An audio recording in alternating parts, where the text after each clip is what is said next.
Assalamualaikum.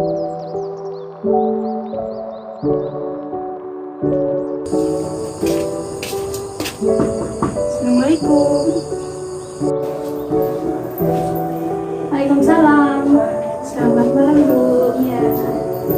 Silakan duduk dulu, Mbak. Terima kasih, Bu. Iya, sama-sama. Kamu siapa ya? Saya Nurida ya. Ini benar kan Bu Dila yang pernah jadi mahasiswa BK di Unugad? Iya, benar. Apakah ada yang mau Mbak bicarakan sama Ibu? Iya, Bu. Jadi gini, saya itu merasa hidup saya itu ada yang kurang setelah ibu saya itu meninggalkan saya dan keluarga saya. Sebelumnya, apakah Mbak Nur sudah pernah mengikuti konseling? Sudah pernah pas kelas 1 SMA. Berarti Mbak Nur sudah paham ya konseling itu seperti apa? Iya, paham sedikit-sedikit. Di sini Ibu sedikit mengingatkan kembali ya, apa itu konseling dan tujuan dari konseling. Jadi konseling itu proses bantuan yang diberikan oleh konselor atau ahlinya kepada kliennya. Klien itu Mbak Nur. Nah, kemudian tujuan dari konseling ini itu untuk memecahkan, untuk menyelesaikan masalah yang dihadapi oleh Mbak Nur. Jadi Ibu harap di sini, Mbak Nur itu mau terbuka untuk menceritakan masalah yang sedang dihadapi oleh Mbak Nur. Iya, tapi saya takut rahasia saya itu tersebar kemana-mana atau diketahui banyak orang gitu, Bu. Jadi gini Mbak Nur, perlu diketahui bahwa di proses konseling ini itu ada yang namanya asas kerahasiaan, di mana ketika seorang seorang klien itu menceritakan masalahnya, sudah tugas dari konselornya itu untuk merahasiakan apa yang diceritakan oleh konselingnya. Jadi Mbak Nur percayakan saja ya sama Ibu. Iya, Bu, baiklah. Tadi di awal kan Mbak Nur cerita bahwa Mbak Nur itu merasa ada sesuatu yang kurang ketika Ibu Mbak Nur meninggal. Apakah bisa diperinci lagi ceritanya? Iya, Bu, jadi gini, 6 bulan yang lalu ibu saya datang ke sekolahan untuk menjemput saya, dan di situ ibu saya ditabrak oleh truk besar, dan saya di situ tidak bisa menerima kenyataan itu karena ibu saya itu meninggal pada saat menyebut saya. Iya, Ibu paham kok perasaan kamu. Padahal saya sangat sayang sekali sama ibu saya tuh. Saya kadang berpikir kenapa sih harus meninggal pada saat menyebut saya. Saya jadi merasa bersalah. Berarti Mbak Nur itu merasa bahwa ibu meninggal itu kesalahannya Mbak Nur. Iya, saya sangat merasa bersalah sekali. Padahal saya berpikir kalau apa lebih baik saya itu bunuh diri, mati saja untuk bisa menebus semua kesalahan saya terhadap ibu saya. Coba deh Mbak Nur pikir dulu, apakah dengan bunuh diri terus Mbak Nur mati itu jadi masalah yang Mbak Nur hadapi itu selesai? Entah, Bu. Bagaimana ayah dan keluargamu, Mbak? Ya, ayah dan keluarga saya itu bisa tegar menerima kenyataan ini. Tapi ya seharusnya juga saya itu harus bersyukur sih memiliki mereka. Mari kita pikir yuk, keluarga Mbak udah tegar. Apakah Mbak mau tetap mati untuk menebus kesalahan Mbak Nur? Apakah itu cara yang tepat? Tapi saya selalu dikejar-kejar oleh perasaan bersalah saya.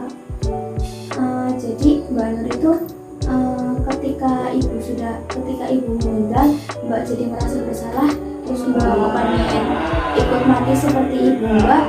Apakah Mbak nggak memikirkan ada keluarga dan ayah yang menyayangi Mbak Nur? Apakah itu cara yang tepat? Ya, itu merupakan salah satu cara yang tepat sih menurut saya. Karena buat apa sih saya hidup kalau ibu saya itu udah meninggal? Kan jadi hidup saya rasanya ada yang kurang. Coba deh Mbak Nur tenangkan pikiran terlebih dahulu. Apakah jika Mbak Nur mati masalah jadi selesai? Apakah ayah tidak merasa kehilangan jika Mbak Nur mati? Ya, Bu, saya mengerti. Tapi kalau misalkan saya mati, ya saya juga berpikir kalau itu akan menambah masalah yang baru di keluarga saya. Tapi saya itu nggak tahu harus apa lagi agar bisa menebus kesalahan itu. Jadi Mbak Nur sudah merasa ya bahwa mati itu bukan solusi yang terbaik. Iya Bu, tapi saya belum bisa melakukan itu semua karena saya itu merasa semua akan masalah itu karena ulah saya. Begini banget, orang tua, si ayah kamu juga tegar kok menghadapi menerima kenyataan ini, menerima kenyataan bahwa istrinya sayang itu meninggal.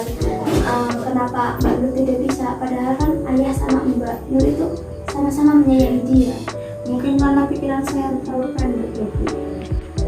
Jadi Mbak Nur itu harus berpikir panjang untuk mengambil sebuah keputusan.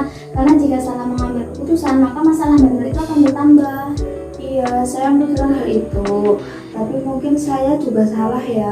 Tapi di sisi lain juga saya itu kasihan sama ayah, sama keluarga saya. Kalau misalkan tahu kalau saya bunuh diri, mereka pasti akan terpukul dan malu kalau tahu anaknya itu bunuh diri gitu loh. Nah, itu pikiran yang baik. Jadi Mbak Nur itu tidak hanya memikirkan Mbak Nur sendiri. Ibu bangga Mbak Nur bisa memikirkan ayah, memikirkan keluarga. Jadi ketika ibu meninggal, hidup Mbak Nur tidak terhenti di situ saja. Jadi ketika Mbak Nur tegar, pasti ibu tenang kok di alam sana. Iya Bu, tapi kadang saya nggak fokus kalau di sekolah. Kadang saya itu masih terlalu memikirkan ibu saya yang meninggal. Jadi kadang saya itu pengen ikut, ya udah dia meninggal aja itu.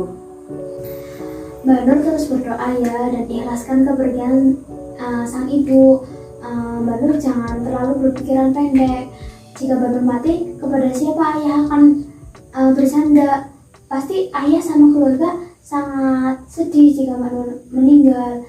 Apakah Mbak Nur rela jika ayah sama keluarga Mbak Nur sedih? Iya Bu, saya sadar dalam pikiran saya. Dan sekarang saya akan berusaha untuk menjadi lebih baik lagi dan meninggalkan niat yang tadinya saya mau bunuh diri, yang saya anggap itu benar, padahal itu merupakan suatu kesalahan yang sangat besar. Dan saya juga nggak mau ayah saya itu merasakan kehilangan untuk yang kedua kalinya. Semua orang tua pasti menginginkan anaknya bahagia. Nah, coba deh Mbak Nur bayangkan jika Mbak Nur nggak punya ayah, pasti Mbak bingung mau meminta perhatian kepada siapa. Padahal di luar sana banyak sekali anak yatim piatu.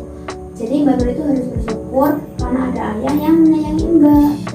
Iya Bu, benar juga ya, harusnya saya lebih bersyukur mempunyai ayah dan keluarga yang baik dan juga menyayangi saya. Ibu senang sekali. Ibu tidak menyangka bahwa Mbak Nur bisa berpikiran sebijaksana ini. Kelihatan dari raut wajahnya sepertinya Mbak Nur sudah lega ya, sudah semangat lagi. Iya Bu, benar kah? Senang sekali rasanya. Syukurlah. Baik, Ibu cukupkan pertemuan kali ini ya. Jika Mbak Nur masih ada yang belajar, Mbak bisa datang aja ke rumah Ibu. Iya Bu, terima kasih ya atas bantuannya. Bantuan Ibu itu sangat bermanfaat bagi saya. Dan saya mau pamit dulu, soalnya saya mau ada acara lagi. Sekali lagi terima kasih ya Bu. Iya, sama-sama. Tetap semangat menjalani hidup ya. Siap Bu.